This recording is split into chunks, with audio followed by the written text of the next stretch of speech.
Deep in the heart of ancient Mayan belief lies a place so terrifying, even the bravest warriors feared to speak its name: Xibalba, the underworld where darkness ruled and deception lurked at every turn. But what if I told you this wasn't just some myth? The Mayans left behind whispers of trials so cruel, traps so cunning, and gods so vengeful they'd make your blood run cold. Today, we're uncovering 30 of these bone-chilling legend stories of souls tested, heroes broken, and secrets buried for centuries. So if you're ready to step into the shadows where few dared to tread, let's begin this journey into the haunting realm of Xibalba. At the very core of Xibalba's horrors sat its twisted rulers, 12 lords, each more monstrous than the last. These weren't just gods of death, they were master manipulators, architects of suffering who delighted in playing cruel games with the souls who stumbled into their domain. Picture this: skeletal figures draped in rotting cloaks, their faces twisted into permanent sneers, eyes glowing like embers in the dark. Among them, Hun came and Vukub came stood as the twin kings, the apex of Xibalba's hierarchy, orchestrating every torment with cold precision. But their power wasn't just in their grotesque forms, it was in their cunning. They didn't just punish the dead, they tricked them.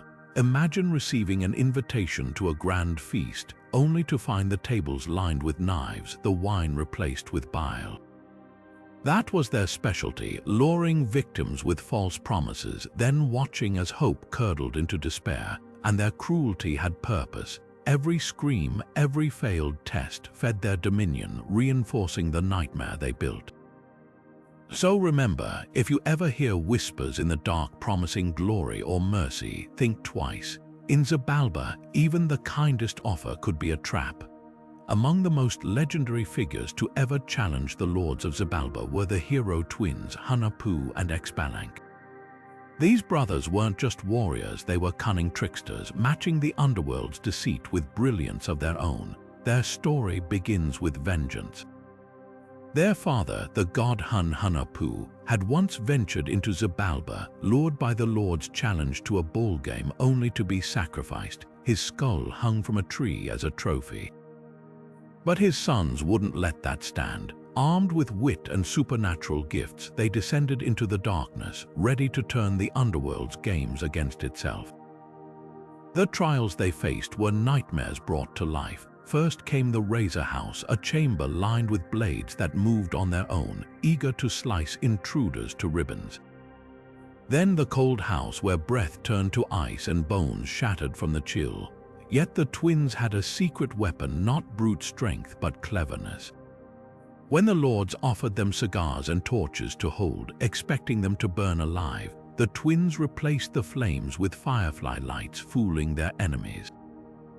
When forced into the Jaguar house where starving beasts prowled, they tossed bones to distract them, slipping past unharmed. But their greatest trick came at the end. Allowing themselves to be sacrificed, their bones ground into dust and cast into a river, they performed the ultimate deception, resurrecting themselves, first as dancing fishmen, then as wandering performers.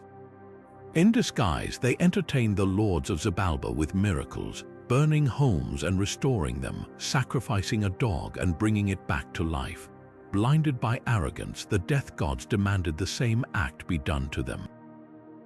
That was their downfall. When the twins sacrificed the lords, they refused to bring them back, breaking Xibalba's power forever.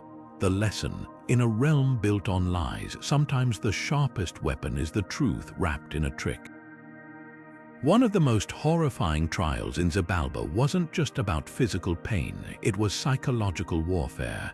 The House of Gloom plunged victims into absolute, suffocating darkness, a void where even the bravest souls unraveled. Imagine stepping into a chamber so black your own breath sounded deafening. No torch could pierce it, no hand could find a wall, just endless night pressing in from all sides. To the Maya, this wasn't just a test of endurance. Darkness symbolized ignorance, the unknown, the paralyzing fear of being utterly lost, both in body and spirit.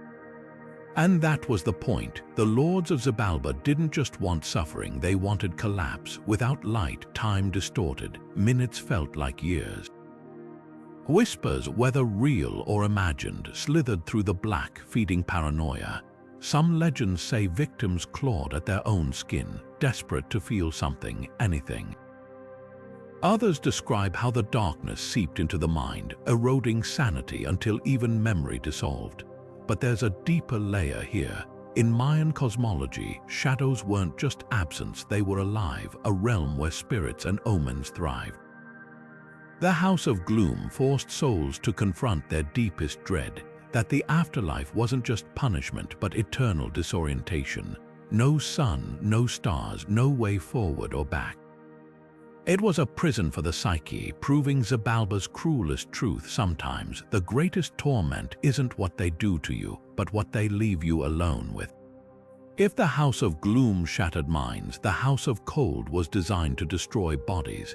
This nightmarish chamber wasn't just freezing.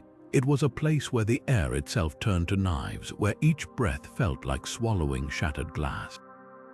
To the Mayans, cold wasn't merely a physical force, it was a spiritual affliction, a void that drained life as effectively as any blade. Victims dragged into this realm faced a cruelty as precise as it was relentless.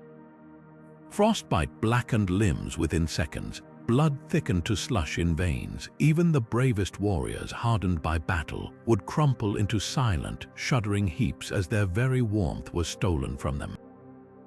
But there's something darker at work here. In Mayan belief, cold wasn't just suffering, it was purification by torment. Unlike fire, which consumed in an instant, cold took its time.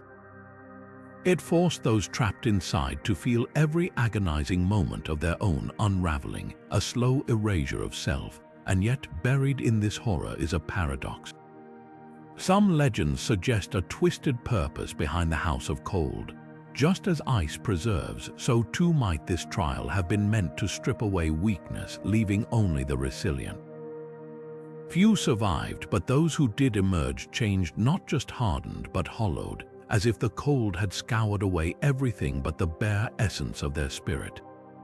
Perhaps that was the true test, to see what remained when warmth, hope, and even pain itself were frozen solid. The Lords of Xibalba didn't just want victims, they wanted survivors remade in their own icy image. The House of Jaguars was no ordinary den of beasts, it was a slaughterhouse designed by the cruel imagination of Xibalba's lords. Picture stepping into a pitch-black chamber, only to hear the low growls of unseen predators circling you. Then the eyes appear, gleaming yellow orbs in the dark, dozens of them, blinking in unison before the attack begins. Jaguars weren't just animals to the Maya, they were sacred incarnations of power and ferocity, symbols of the night sun's journey through the underworld. But in this cursed house, their divine nature was twisted into pure savagery. Those who entered faced a gruesome fate. Legends tell of victims who lasted mere seconds before the Jaguars pounced, their claws like obsidian knives, their jaws crushing bone with ease. Yet there's a chilling irony here. The Jaguar wasn't just an executioner, but a guardian. In Mayan mythology, these great cats stood at the threshold between worlds, protecting sacred spaces from the unworthy. That's what made this trial so cruel. It weaponized reverence, turning a creature of spiritual significance into an instrument of torture, the deeper meaning. Only those who understood the Jaguar's dual nature, both protector and destroyer, stood a chance. Some say the beasts could sense fear, that they spared the rare few who showed respect rather than panic. A haunting lesson: in Xibalba, even the sacred could be corrupted, and survival meant seeing the blade hidden in the divine. The next chamber in Xibalba's gauntlet of horrors wasn't just hot, it was an all-consuming hellscape. The House of Fire didn't merely burn its victims, it reduced them to ash in seconds, leaving nothing behind but smoke and memory. For the Maya, fire wasn't just destruction, it was transformation, a sacred force that appeared in rituals of sacrifice and renewal. But in Xibalba, its divine purpose was perverted into pure agony. Step inside and the air itself ignited. Floors glowed red-hot, walls pulsed like the belly of a furnace, and every breath scorched lungs from the inside. Unlike the slow torment of cold or darkness, fire struck fast and brutal. Yet there's a grim duality here. In Mayan tradition, flames weren't just endings, they were gateways. When kings performed bloodletting ceremonies, their offerings burned as bridges to the gods, turning pain into power. The House of Fire mirrored this idea in the cruelest way. To survive, one had to embrace annihilation, to let the old self burn away completely. Few endured, but those who did emerged reborn, stripped of fear, tempered like blades in a forge. The Lords of Xibalba never expected anyone to pass this trial. But perhaps that was their mistake, because fire, even in hell, has two faces, one that destroys and one that purifies. And in the ashes of the fallen, sometimes something new rises. Of all the deadly challenges in Xibalba, none cut quite as cleanly or as cruelly as the House of Knives. This wasn't just a chamber filled with blades, it was a whirlwind of razored edges where the very air could flay flesh from bone. Picture a room where knives didn't just hang on walls, they moved, darting through the darkness like schools of metallic piranhas, slicing anything that dared disturb their dance. For the Maya, knives carried deep symbolism. They weren't just tools or weapons, they were instruments of sacrifice, the sacred divide between life and death. But in Xibalba, their purpose was twisted. Here, blades didn't serve the gods, they served suffering.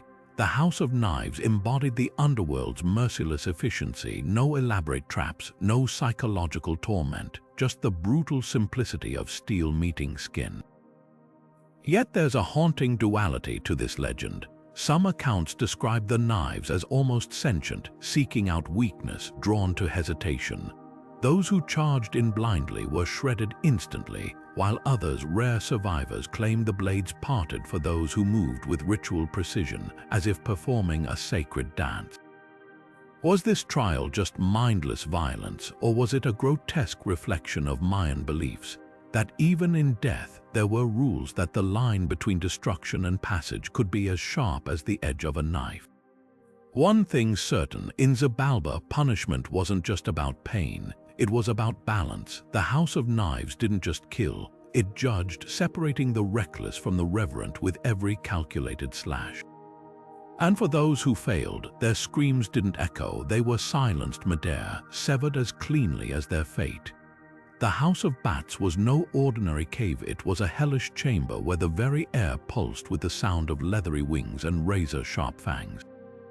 Unlike the stealthy predators of the Jaguar den, these creatures struck with frenzied chaos, swarming victims in a storm of screeches and slashing claws. But the most horrifying detail, the bats of Xibalba didn't just attack, they hunted heads.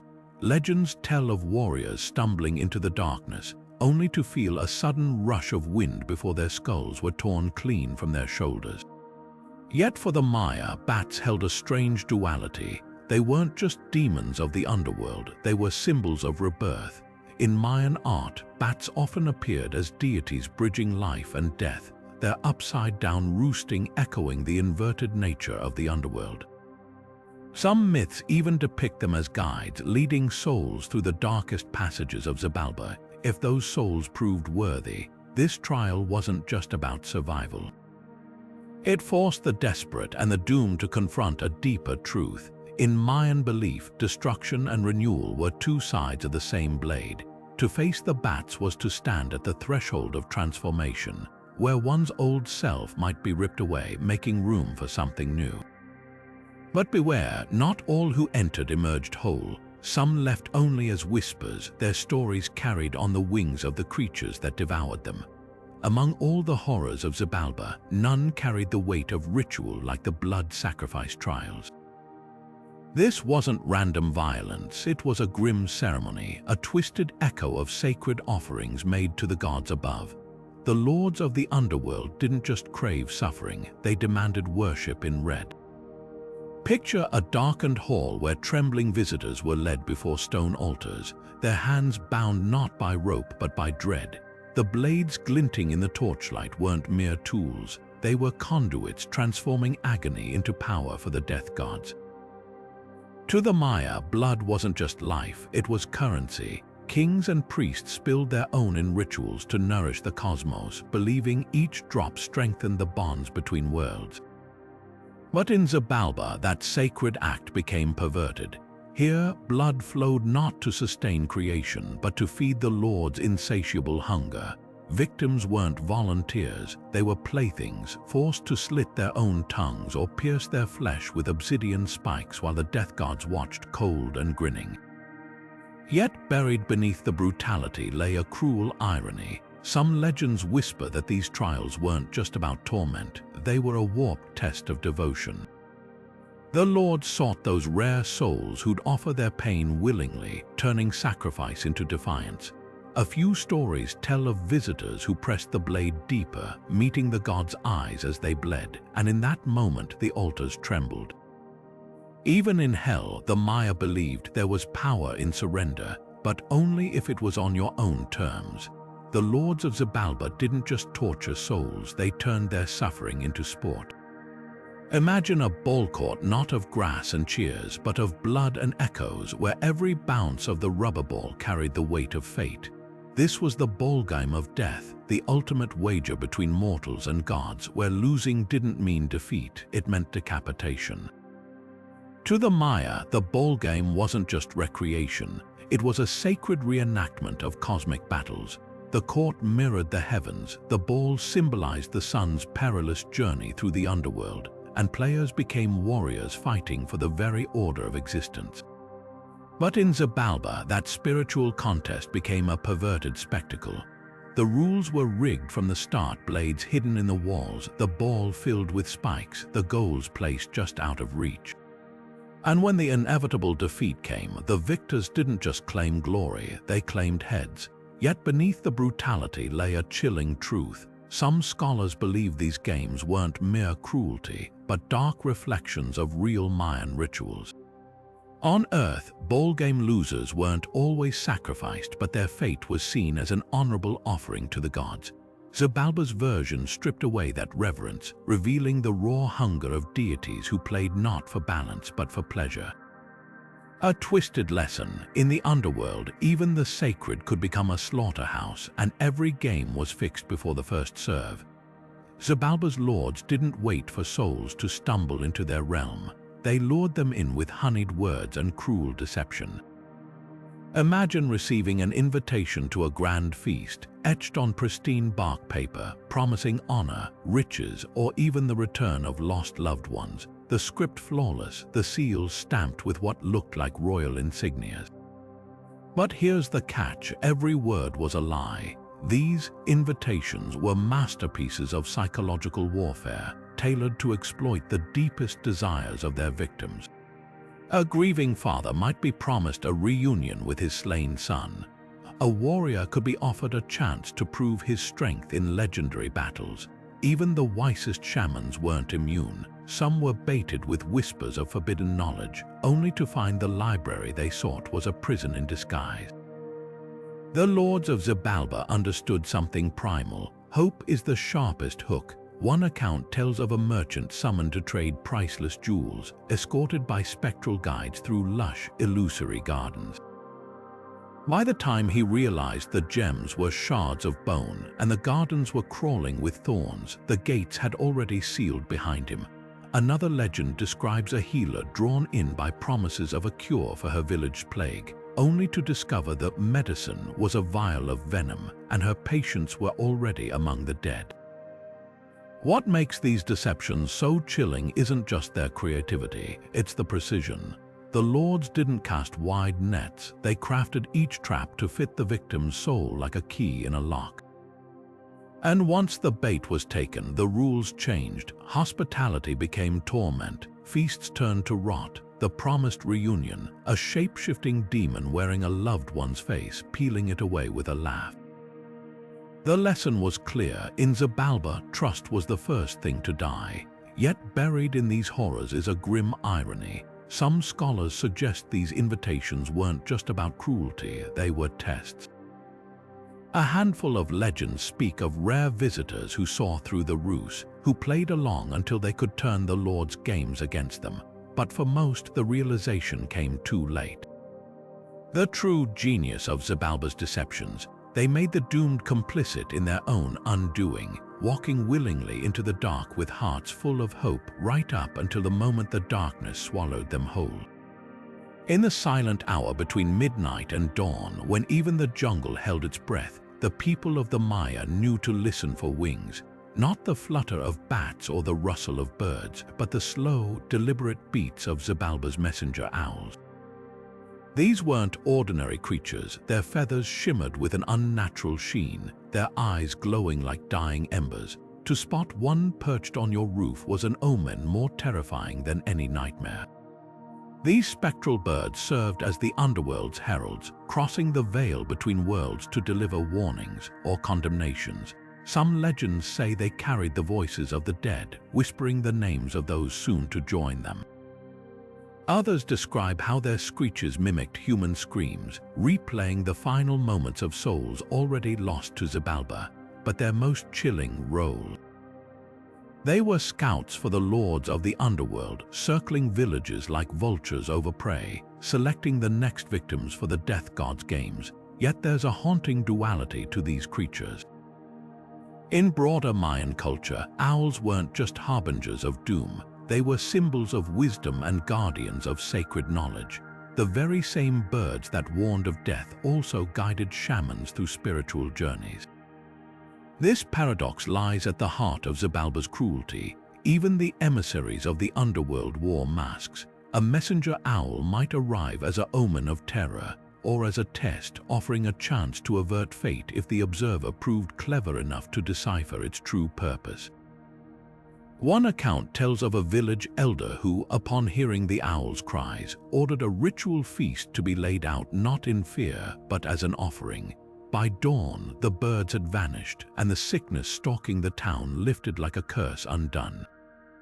Was it superstition, or did the Lords of Xibalba sometimes spare those who showed both respect and cunning? The owls never revealed their secrets. They simply watched, waited, and when their time came, sang the songs of the doomed, a reminder that in the world of the Maya, even the messengers could be predators in disguise. The roads to Xibalba weren't paved with stones, they were woven from lies. Picture a jungle path that shifts behind you, branches snapping shut like jaws while the very ground slithers underfoot. These were no ordinary trails, they were living labyrinths designed to strip travelers of direction, hope, and finally, sanity. The Maya called them Obix Kayak, the cursed ways, and once you set foot on them, escape was a myth. Some legends speak of merchants who swore they'd walked these paths before, only to find familiar landmarks replaced by grinning skulls lashed to trees. Others tell of warriors who marched forward for days, convinced they were nearing the surface until they stumbled upon their own footprints in the mud, walking in circles without ever realizing it. But the cruelest trick, the roads didn't just mislead, they mirrored. Desperate souls might spot a loved one ahead, beckoning them to safety, only to watch that figure dissolve into mist the moment they reached out. What made these traps so diabolical was their precision. The Lords of Xibalba didn't rely on brute force to claim their victims. They let the roads do the work, weaponizing despair. A whispered voice might guide you toward water, only to lead you waist-deep into a sinkhole of quicksand. Moonlight could reveal a bridge, rotted through, collapsing the second you trusted your weight to it. Every step was a gamble, and the house always won. Yet hidden in these tales is a thread of grim wisdom. Some shamans believed the cursed roads weren't just punishment, they were trials. To navigate them required more than keen eyes, it demanded the surrender of certainty. A few stories mention travelers who stopped fighting the maze, who sat in the dark and listened not for trickster voices, but for the hum of the earth itself. These rare few, it's said, found paths no map could chart, but for the rest, the roads wound on forever, their laughter echoing in the endless dark. So remember, in Xibalba, even the journey was a predator. And its favorite prey, those who refused to admit they were already lost. But not all horrors in Xibalba were confined to chambers or cages. Some flowed freely, a pulsing vein of nightmare cutting through the underworld itself. The River of Blood wasn't just a cursed waterway, it was a testament to the Lord's insatiable hunger. Picture a thick, sluggish current the color of rust, choking with the scent of iron and decay, its surface bubbling as if something stirred beneath. This wasn't mere metaphor. The Maya believed this river literally carried the spilled lifeblood of every sacrifice ever offered, a grisly archive of suffering stretching back to the dawn of time. To the ancients, blood wasn't just a bodily fluid, it was the essence of existence, the sacred thread connecting mortals to gods. Kings drew thorns through their tongues, warriors let their blood soak into temple stones, all to nourish the cosmic order.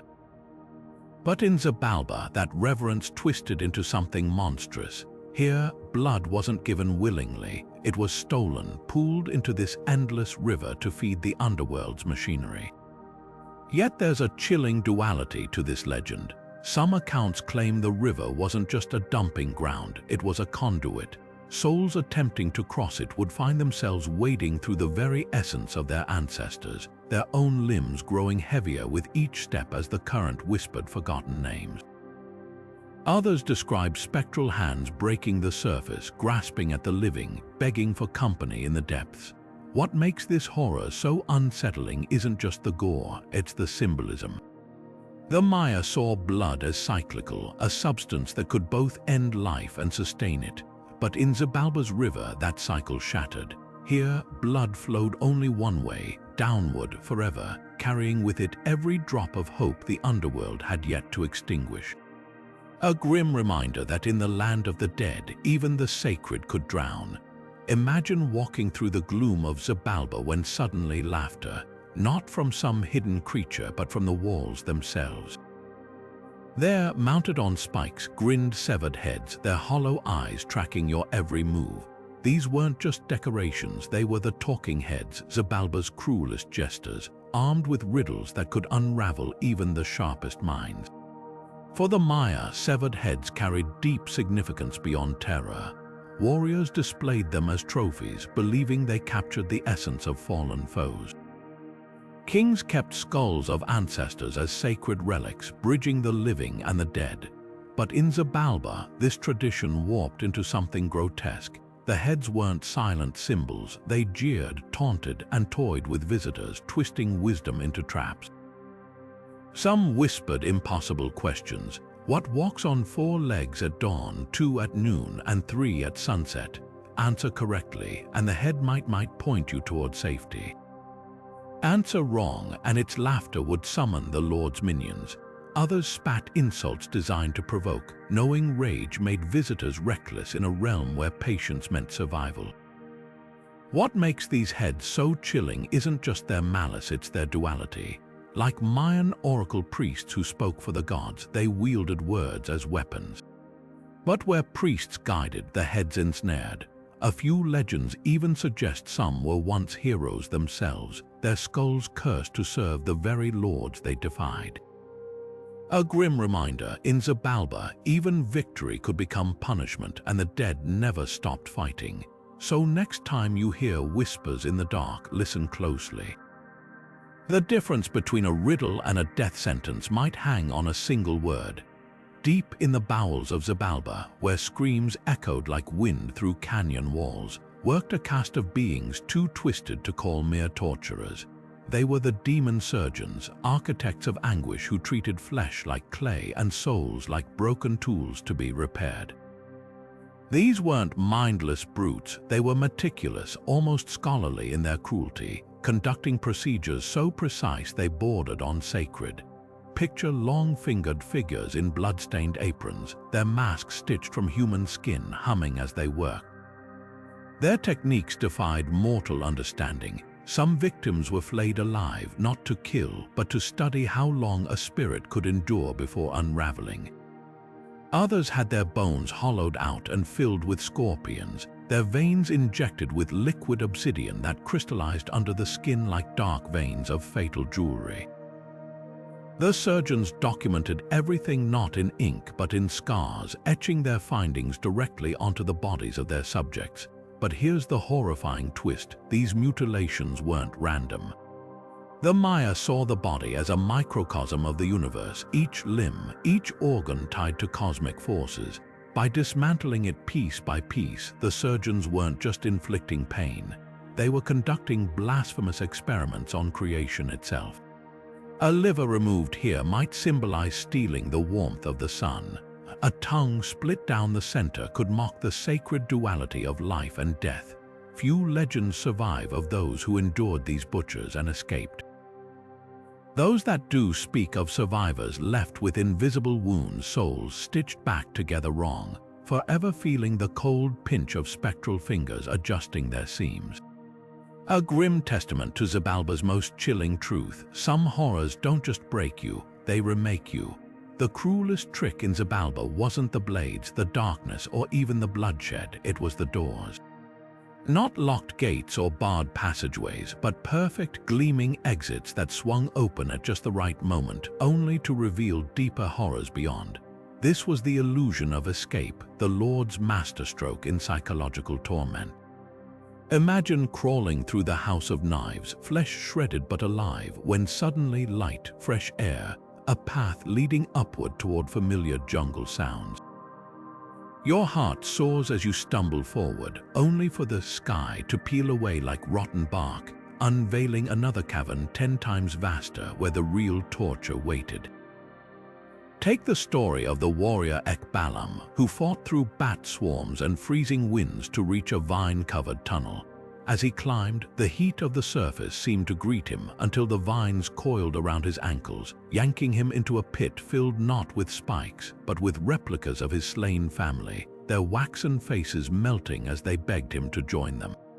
Or the merchant's daughter Zazul, who found a canoe bobbing on Xibalba's Black River, paddling desperately until the shore behind her dissolved, leaving her adrift in an ocean of floating bones. What makes these illusions so devastating is their precision. The Lords didn't just dangle freedom, they tailored each mirage to the victim's deepest longing.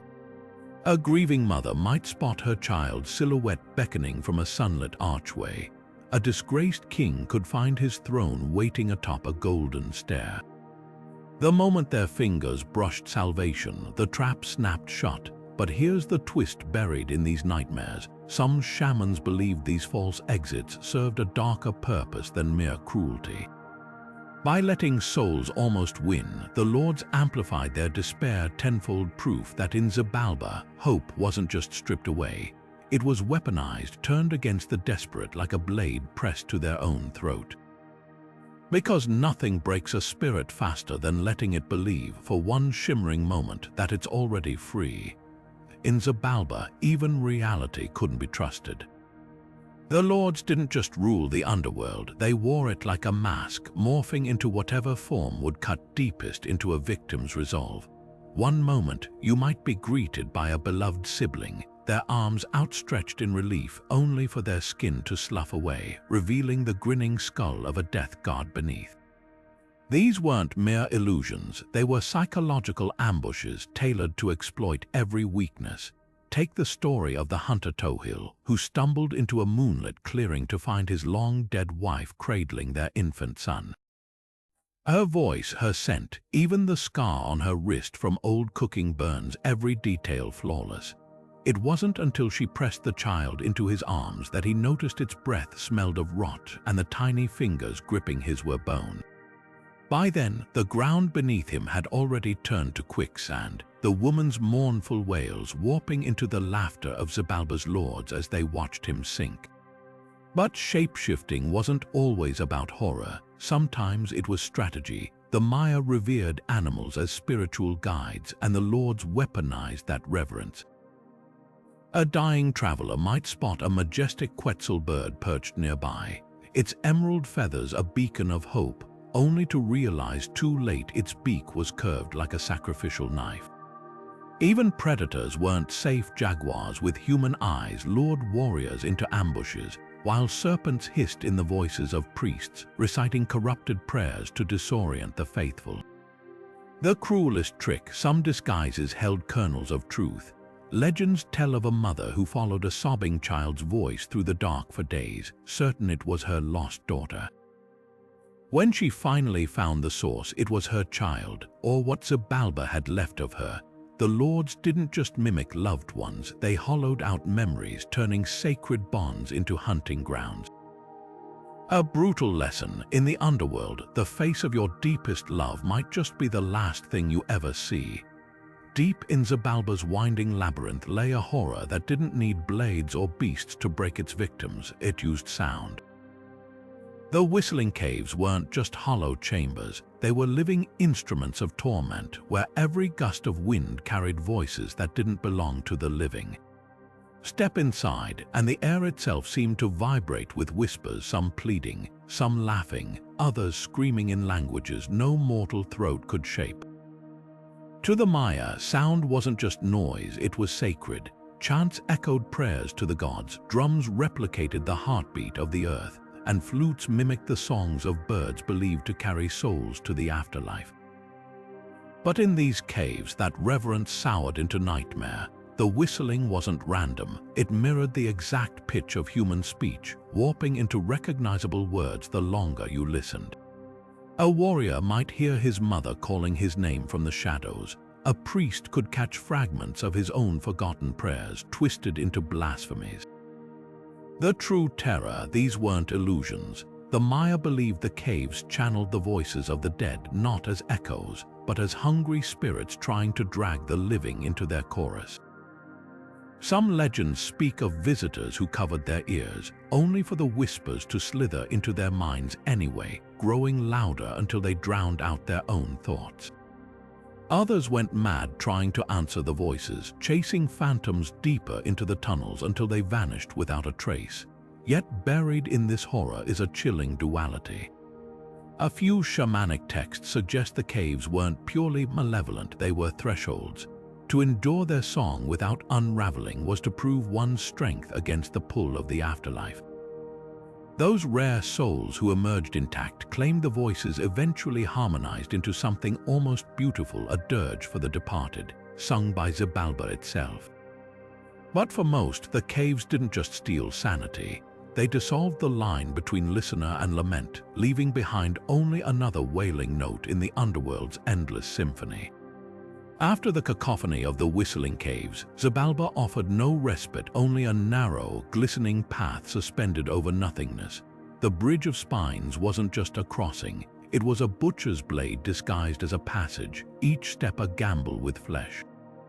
Imagine a structure made entirely of obsidian shards, their edges honed to surgical sharpness, flexing underfoot like the teeth of some colossal beast.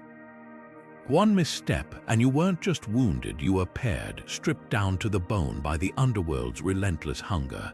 For the Maya, spines held sacred symbolism. Backbones were thought to channel ancestral strength, the literal pillar of a warrior's spirit.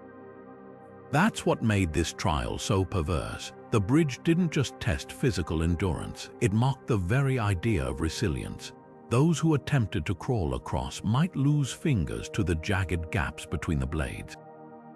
Those who tried to balance found the spines shifting beneath them, as if alive with malice. Even the cautious weren't spared. Legend tells of a sorcerer who inched forward barefoot, only for the bridge to suddenly arch upward, flinging him onto a forest of upturned points. Yet hidden in this brutality was a twisted logic. Some shamans believed the bridge acted as a gruesome filter. The impure, those burdened by deceit or cowardice, would falter, their blood slicking the blades for the next victim. But the rare few who crossed intact, their wounds sealed as they stepped off, leaving not scars but faint silver lines like veins of mica in stone. A haunting suggestion: perhaps the bridge wasn't just cutting away flesh. It was sculpting souls, whittling them down to something the underworld deemed worthy. Of course, the Lords of Xibalba never explained the rules. They simply watched from the shadows, their laughter rattling like bones in the wind as another soul learned the hard way.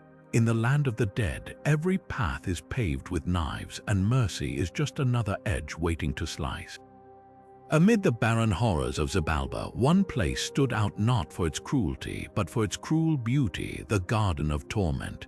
At first glance, it seemed a paradise. Waterfalls cascaded over jade-colored rocks, orchids bloomed in impossible colors, and the air smelled of ripe fruit and rain-soaked earth. But step closer, and the illusion unraveled. Those waterfalls flowed with brine, stinging every open wound. Those flowers pulsed like living organs when touched. And the fruit, bite into one, and your mouth filled with the taste of your own most shameful memory. This was no ordinary prison. The garden didn't just punish, it reflected. Souls trapped here weren't torn apart by beasts or blades. They were forced to walk endlessly through curated visions of their own past failures. A cheating spouse might relive their betrayal 1,000 times, watching their lover's face fracture with fresh heartbreak each dawn. A cowardly warrior would replay the battle where he fled, feeling his comrade's dying grip on his ankle every time he stumbled over a root. The garden's true horror wasn't the pain, it was the absence of escape from yourself. Yet there's a chilling irony woven through these legends. To the Maya, the garden wasn't just torture. It was a dark mirror of divine justice. Their belief in Kayama, a cycle of cause and effect, meant every soul faced consequences tailored to their sins. Unlike the arbitrary cruelty of Xibalba's other trials, the garden's torments carried a perverse fairness. Even the Lords of the Underworld couldn't alter its verdicts, they merely provided the stage. A few fragmented carvings suggest some souls eventually found peace here. By fully embracing their guilt, by walking the garden's paths without flinching, they're said to have withered its toxic blooms into harmless dust. But such cases were vanishingly rare. For most, the garden simply grew denser, its vines knitting tighter around them, a living reminder that in Xibalba, the worst prison wasn't the underworld. It was the one you carried inside you all along. Among all the twisted artifacts in Xibalba, none cut deeper than the mirror of truth.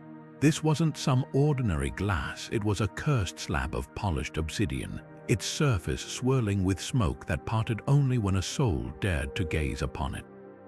And what it showed wasn't a reflection, not exactly.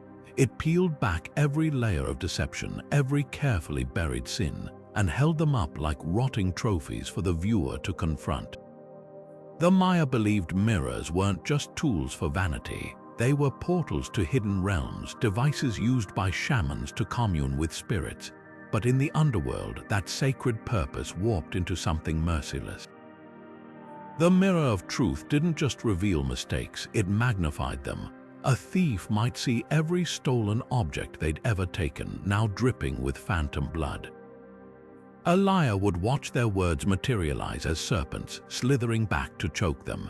Even the smallest cruelties, a child's toy snatched in anger, a whispered rumor that ruined a life, played out in excruciating detail, forcing the viewer to relive each moment as if it were fresh. What made this trial so devastating wasn't the shame, it was the timing. The mirror didn't greet souls at the gates of Xibalba. It waited until they'd already endured other horrors, until their defenses were shattered. Only then would it appear, offering the illusion of respite, a quiet corner, a moment of solitude before ambushing them with the one thing they couldn't escape, themselves. Yet buried in this legend is a haunting paradox. Some accounts suggest that for a rare few, the mirror wasn't just punishment, it was the last chance at redemption. The Lords of Xibalba had no use for penitence, but the mirror didn't answer to them. A handful of souls, upon facing their darkest deeds without flinching, supposedly saw the smoke clear entirely, revealing not their sins, but their quiet acts of kindness long forgotten. Whether this was mercy or another layer of the game, no one knows. The mirror never spoke, it simply showed. And in the underworld, sometimes the sharpest blade is the one that lets you cut yourself. Just when souls thought they'd suffered every cruelty Xibalba could devise, the Lords unveiled their most sadistic trick, a feast. Not the meager scraps of the starving, but a lavish banquet spread across obsidian tables, roasted meats glistening with juices, towers of ripe fruit, steaming maize cakes dusted with chili and salt. The aromas alone could make a starving man weep, and that was the trap. Those who gave in, lured by the scent of spice or the gnawing hunger in their bellies, soon learned the truth. The moment food touched their tongues, it transformed. Succulent turkey flesh crumbled into bitter ash, plump strawberries writhed into knots of pale worms. Even the water turned thick and metallic, like swallowing a mouthful of rusted nails. This wasn't just punishment, it was mockery, twisting one of life's most basic comforts into a visceral lesson. For the Maya, food wasn't just sustenance, it was sacred. Maize embodied the flesh of the gods themselves, harvested under the watchful eyes of divine patrons. Feasts celebrated community, gratitude, the delicate balance between taking and giving back. But in Xibalba, that balance was shattered. The Feast of Lies weaponized hunger, exposing the darkest edges of desperation. Some legends say the lords watched from the shadows as guests. Once noble kings or proud warriors dropped to their knees, clawing at their own throats to purge the rot they'd swallowed.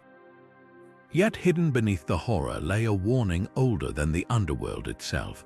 Mayan elders taught that gluttony didn't just harm the body, it starved the soul, feeding selfishness while eroding the bonds of kinship.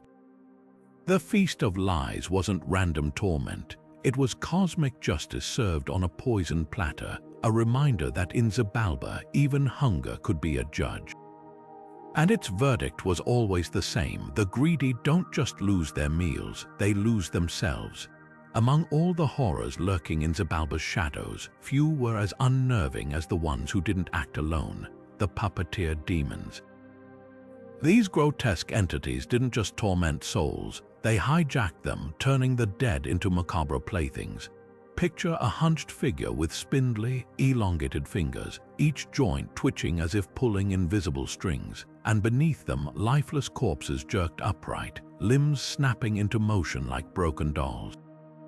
For the Maya, death wasn't an end, it was a transition, a journey the soul undertook with dignity. But the puppeteers perverted that belief. They rifled through the underworld's graveyards, stitching together patchwork armies from whatever flesh they could steal.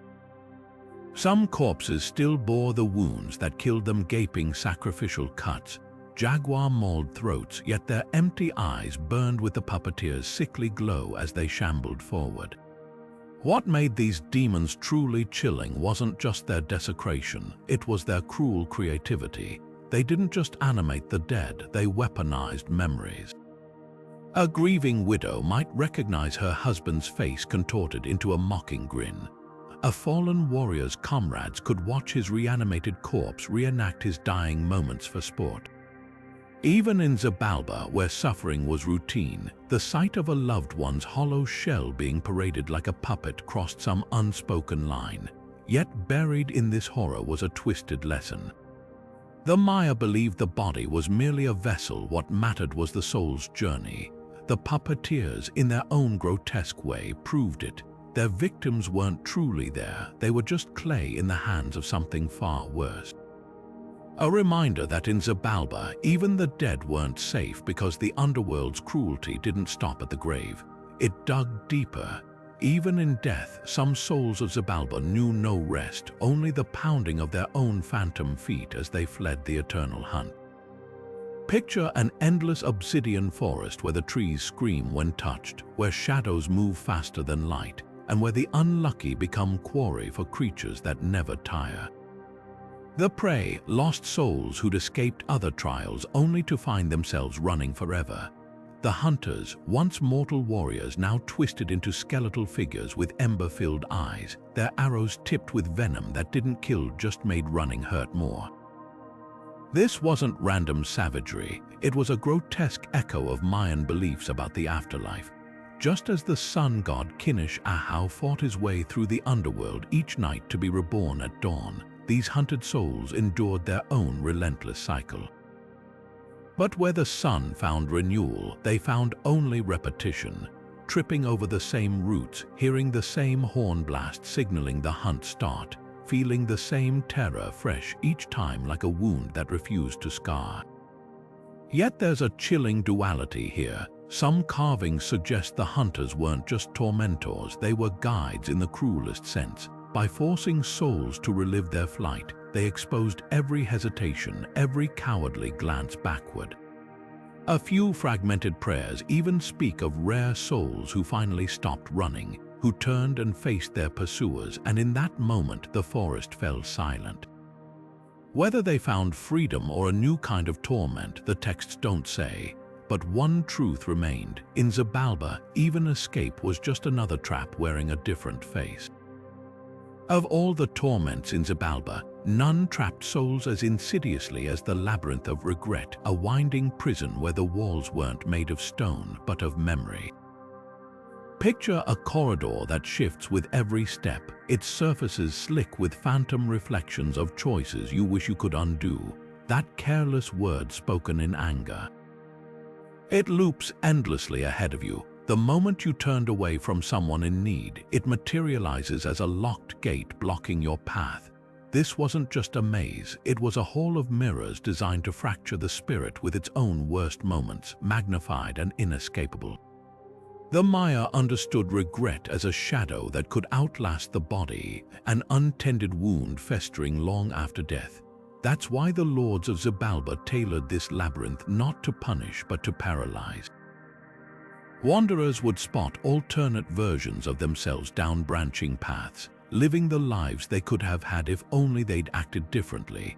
A coward might watch his braver self honored by kings. A betrayer could see the family she abandoned thriving without her. The cruelest trick, these visions weren't lies. They were truths twisted just enough to sting glimpses of roads not taken, tauntingly close yet forever out of reach. Yet there's a haunting wisdom hidden in this torment. Some shamans believed the labyrinth wasn't purely malicious, it was a test of acceptance. The few who escaped weren't those who ran from their reflections, but those who faced them head-on, acknowledging failures without letting them become shackles. A warrior's carving, buried in the ruins of Capon, tells of a man who knelt before his worst regret. A battle fled and whispered, "I cannot unlive you, but I need not relive you." The walls around him shuddered, and for the first time, a door appeared. Of course, the Lords of Xibalba never promised redemption. For every soul who found the exit, 1,000 more paced the same darkened corridors, their ghosts still murmuring apologies to no one but the walls. Because in the underworld, the heaviest chains aren't forged in fire, they're carved from the moments we refuse to leave behind. The darkest corners of Xibalba held no blades, no beasts, just voices. Not the thundering commands of the death gods, but something far more insidious, the whispering shadows. These formless entities didn't attack the body. They slithered into the mind like smoke through cracks, amplifying every buried doubt, every secret shame until it drowned out reason itself. Picture standing in utter darkness when the first murmur brushes your ear, a voice eerily like your own, musing on failures you'd tried to forget. Remember when you let them die. It sighs, you could have saved them, you chose to run. Then another voice joins, then a dozen, weaving a chorus of your deepest fears, not screaming. Not taunting, just stating that was their cruelty. They didn't need to lie when the truth cut deep enough. The Maya understood shadows as more than absence, they were living things, messengers between worlds. But in Xibalba, that sacred role curdled into psychological warfare. Some victims clawed at their own ears, desperate to silence the whispers, only to realize the voices weren't outside, they were within, echoing from memories they couldn't escape. Others begged the shadows for answers, only to have their own questions twisted back at them. Do you deserve forgiveness? Do you even want it? Yet hidden in this horror was a twisted irony. The whispers didn't just torture, they exposed. A merchant who'd grown rich exploiting others might hear every plea he'd ignored. A warrior who boasted of valor could spend eternity listening to his own battlefield whimpers. The shadows held up a mirror to the soul, and in Xibalba no one liked what stared back.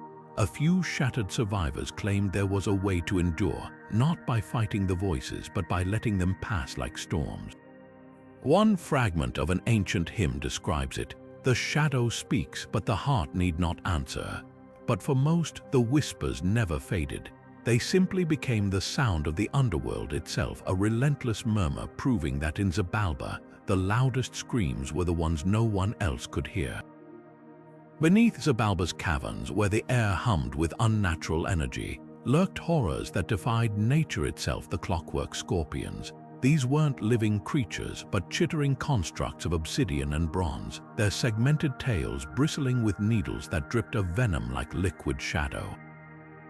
One sting didn't kill, it froze souls mid-scream, leaving them fully aware but trapped in bodies turned to stone. The Maya revered nature's balance, believing every creature had its place in the cosmic order. That's what made these monstrosities so unsettling. They were abominations, things that shouldn't exist, cobbled together from stolen metals and dark magic. Legends say they were forged by Xibalba's engineers, who twisted the sacred art of crafting into something profane. Motion activated, the scorpions would erupt from cracks in the underworld's walls, their claws clicking like counting gears, their stingers poised to deliver a paralysis so absolute, victims could still feel the larvae hatching beneath their petrified skin. But there's a deeper terror here. These scorpions didn't just punish, they preserved. The Lords of Xibalba used them to collect specimens for their grisly experiments, carting off the frozen to chambers where time itself seemed to stall. Some carvings depict rows of petrified souls, their faces locked in silent agony as surgeons chiseled notes into their immobile flesh. A twisted mockery of Mayan beliefs, where their culture celebrated the cycle of life and decay. The scorpions enforced an unnatural stillness, trapping souls between moments like insects in amber. Yet even in this horror, there's a lesson. The Maya feared unnatural creation not just for its danger, but for its arrogance, a mortal daring to mimic the gods' work. The clockwork scorpions embodied that sin, their very existence a warning. Some boundaries weren't meant to be crossed, and in Xibalba, the price for trespassing wasn't just death. It was becoming part of the machine. After centuries of darkness, imagine finally seeing it, a sliver of golden light breaking through Xibalba's endless night. The false dawn was the underworld's most vicious trick, a shimmering mirage of sunrise designed to break the spirits of those who dared hope. At first, it seemed real enough. The sky blushed pink at the horizon, birdsong trickled through the trees, even the air grew warmer, carrying the scent of morning dew. Souls who'd endured unimaginable horrors wept with relief, stumbling toward what they thought was the surface world, only to watch the light rot before their eyes. The golden hues curdled into sickly green, the birds' cheerful chirps twisted into mocking laughter, and the rising sun. It wasn't a sun at all, but a gaping wound in the sky, oozing liquid shadow. This wasn't just another trial, it was psychological warfare at its most refined. The Maya revered dawn as a symbol of renewal, the daily triumph of light over darkness. By perverting that sacred moment, Xibalba's lords didn't just inflict pain, they poisoned hope itself. Survivors of other trials described the false dawn as the cruelest torment because it didn't attack the body, it shattered resolve. One warrior's carving tells of how he dropped to his knees, not from exhaustion, but from the crushing weight of realizing he'd never escape. Yet hidden in this horror was a twisted lesson. Some shamans believed the false dawn existed to weed out those who relied on blind optimism over cunning. A few fragmented legends speak of souls who recognized the light's unnatural shimmer, who turned away and sought escape through deeper, darker paths instead. Because in Xibalba, the only real dawn was the one you carved for yourself, or the one that carved you open in return. After centuries of torment, countless souls lost to its horrors, Xibalba finally met its match, not in strength but in strategy. The hero twins didn't conquer the underworld through brute force, they unraveled it with something far more dangerous: wisdom. Their victory wasn't just a strike against the death gods, it was a blueprint for turning darkness against itself. Recall their final act, the ultimate deception. Allowing themselves to be sacrificed, ground into dust, they seemed to play right into the Lord's hands. But this was no surrender. When the twins resurrected as mystical performers, they didn't just dance for the death gods, they studied them. Every miracle they performed, from burning villages to reviving the dead, was a carefully laid trap. They showed the lords their own reflection, beings who craved spectacle but understood nothing of true power. The moment of triumph came when the arrogant gods demanded the same gift bestowed upon the dog to be sacrificed and restored.